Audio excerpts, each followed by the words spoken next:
like what we liked, what we didn't like, right? So this movie was directed by Luca Guadagnino, who also did Call Me by Your Name and a lot of other movies as well. Call Me by Your Name is just one of my favorite films. Challengers was written by Justin Guritzix, and the stars are Mike Fast, who plays Art Donaldson, Zendaya, who was also a producer, who played Tashi Duncan. We have Josh O'Connor, who played Patrick Zizikvik. Some fun facts about this film that I didn't know about, that you probably didn't know either, is that this film was delayed because of the actors' strike. So initially, they filmed this film in 2022, in like the spring of 2022, which was like 2 years ago, and they filmed it in Boston, which is my hometown, which is wild. I thought that was very cool. But it was supposed to be released on September of 2023, but that was during the strike, and so they waited so that they could do press tours with the actors. So that's why it got released March 2024 in Australia first for the premiere, and then it got released to the US. Did I write down like April of 2024? As of today, which is May 5th. It's been out for like a week or two. They made 52 million worldwide, which I didn't look at. I missed it. If I remember, I'll put it here, but I forgot how much they made on how much it cost to make the movie, but I bet they've already capped it. And another fun fact is, Luca did ADR with Zendaya when she was filming Dune Part 2, so he flew out to, I think they were filming in Africa, to get the ADR line, so Zendaya was very busy. Okay, so that's some fun facts. Let's talk about this film. This film was wild, holy moly. So if you forgot, which I doubt you did, but this movie is about basically it's about this match that takes place.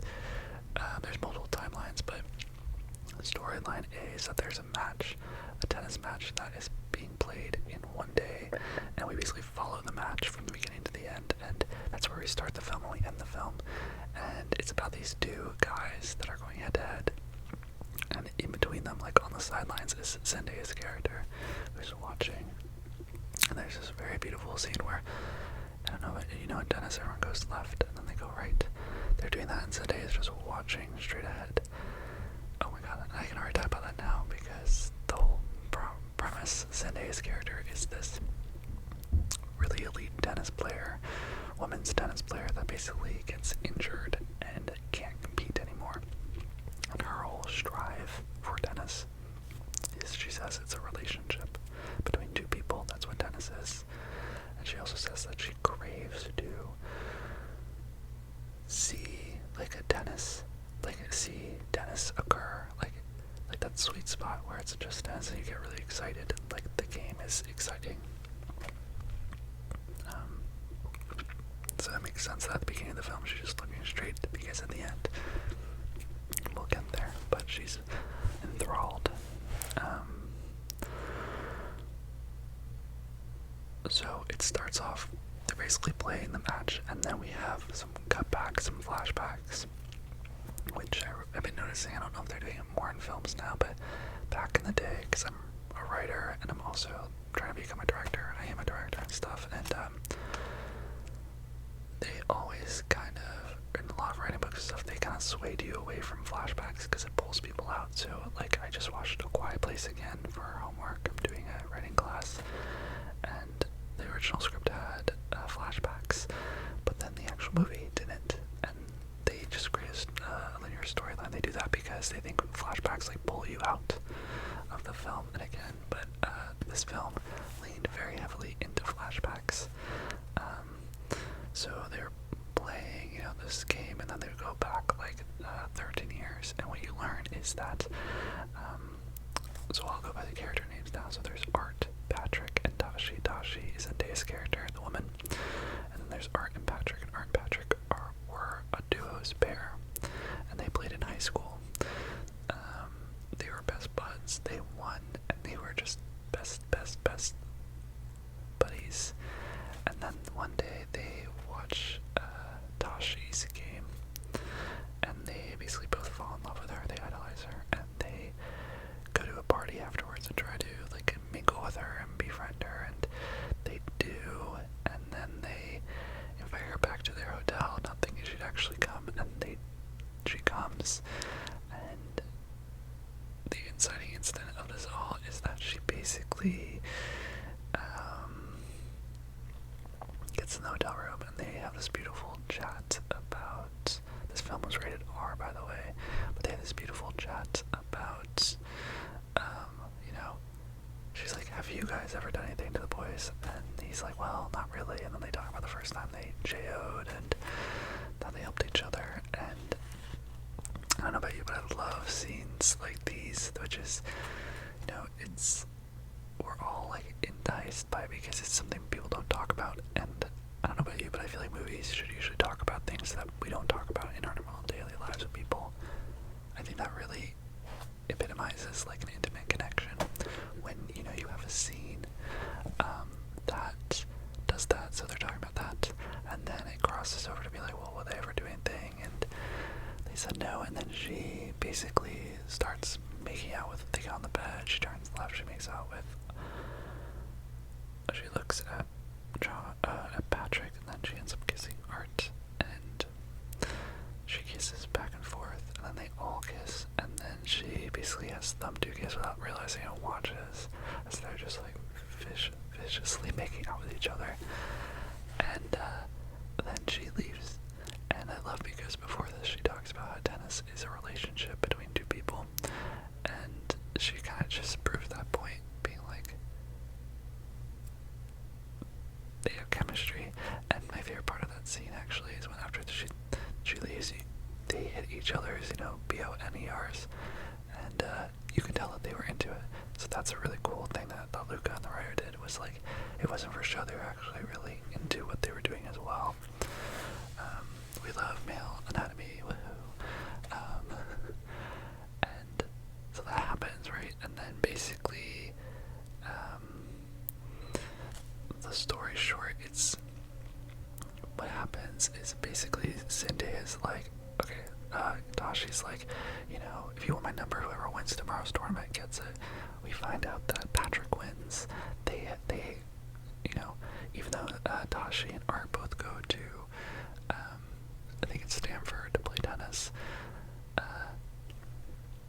Patrick doesn't go to Stanford. He tries to make it in the career, and but Patrick and Tashi have a relationship, so they hook up in Stanford, and then they have a falling out, and then Art is with Tashi when Patrick leaves, and Tashi ends up breaking her knee and stuff, unable to play, right? They end up getting married, and Tashi ends up being Art's coach. So that's what happens, and then Art becomes this very well-known, famous tennis player, while Patrick becomes basically like a nobody.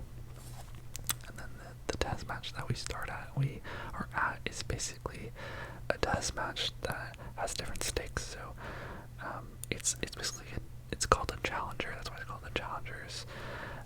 And it's a match that's a qualifying match to like Wimbledon. I might be messing up, but it's very like low stakes normally. But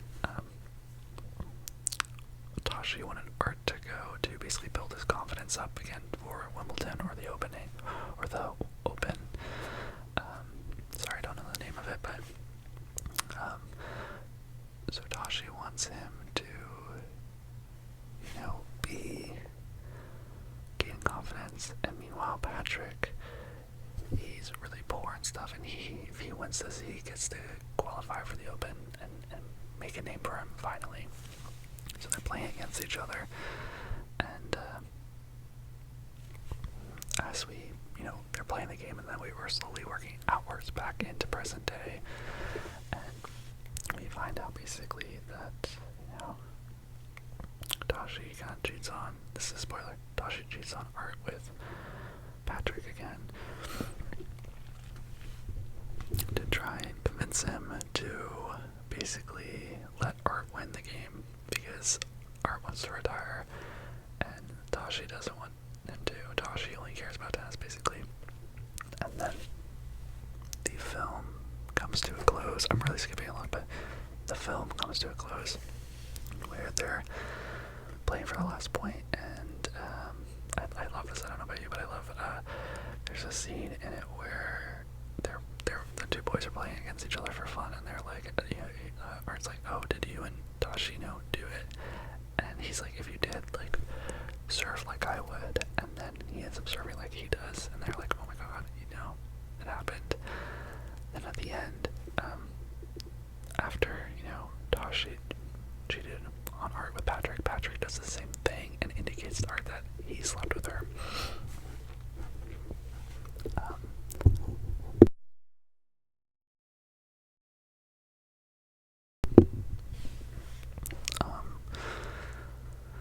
So, yeah,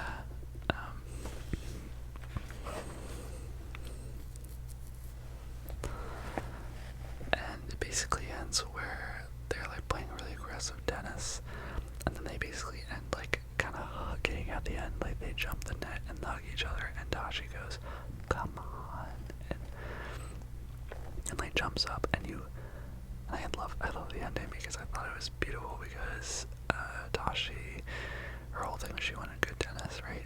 And this is kind of a love story, not between Tashi and the boys, but between the boys. So they start off really close, and then this woman gets in between them, and they basically, reconnect at the end, which is good. I love Luca does this very well. I don't know if he's done any other films. Let me know if he has, but it's like in Calling by Your Name, he's really good at sensuality, sexuality, creating really intimate scenes, very gripping, and he does this with Patrick's character in Art. There's a lot of underlying like sexual tension, past platonic wise. There's this scene with Tashi and Patrick in the dorm room, like the hookup scene I thought was amazing. I know Zendaya, is very much like, it's in her contract that she won't be nude and all this stuff, but like even her bralette was showing, like it was risky a bit, which I really appreciated, because for those movies it actually lends itself very well. I don't know about you, but I like she didn't need to be fully nude and all that, and they didn't, but it helps a little bit because it's showing this like vulnerability and this idea that like body is a way to intimacy. But I thought it was really funny that was rated R, because there's that one scene where Patrick was in the locker room, and it was all those men just butt ass naked. Like, why did that exist? I don't know. Like, that didn't need to be there, and like we didn't see the main boys naked or anything, which, do we want to? Maybe. But I thought it was really, really good.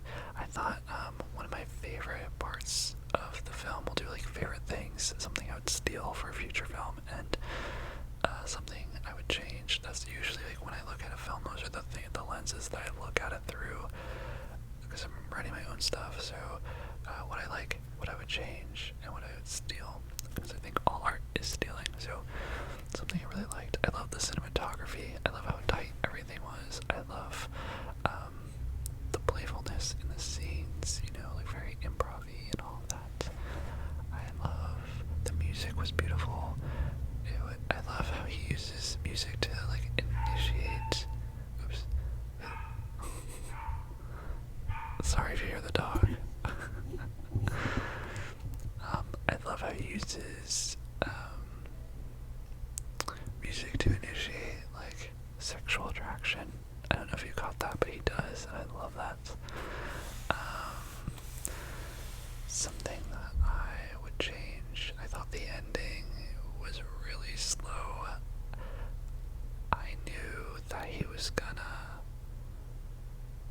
got signal to art a lot earlier than he did, like probably literally 5 minutes. Me and my friend did, and I think if that's, it's okay if the audience realizes what's gonna happen, but if they do, it should immediately happen right after they realize it. The goal is usually you want them not to realize it and it to happen and then be like, oh my god, right?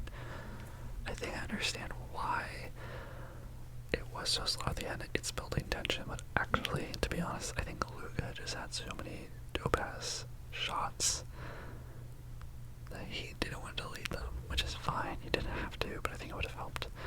Like, he has this shot of, the racket hitting against the man's art's calf. He has a shot of the sweat going down into the camera.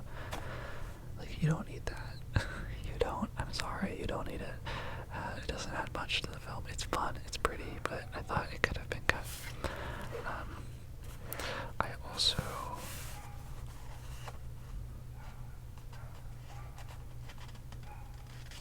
It was really good. I'm gonna give a hot take, because I'm gonna be honest, but there was... I thought Zendaya did a really, really good job. I thought this was a movie. We can talk about Octane. I thought this was a film that she's never done. It was very risky, very, I'm proud of her, very much stands Zendaya. I will say there were some scenes that I thought felt a little forced, felt not comfortable, and I don't know what that's about. There was one scene where she's with art, and it's with the kid, and it's one of the earlier ones, and they're in the hotel, and she's laying across art, her husband, and I just didn't feel like they were comfortable. I didn't feel like they were, had any chemistry, which I can already hear you guys comment. You might be like, well, that was the point. They don't have chemistry, right? At the end, it's maybe revealed that Tashi is not into him at all. Is just mad at him, right? So that's real. But it felt like it wasn't intentional, because that felt like something was off. I don't know if that's Zendaya or Luca. I kind of think it's Zendaya. I think she just didn't really open herself up in that scene. Fine. I know I'm being very picky.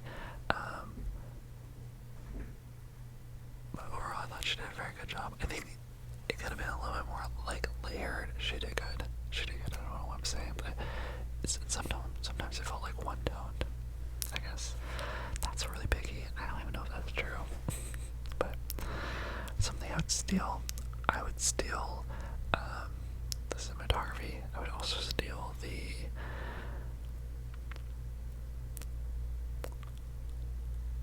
I love that they kissed at the beginning of the film, and then they because you saw that, then you knew that there was always a thing to happen. I love all the innuendos, the churro, the banana.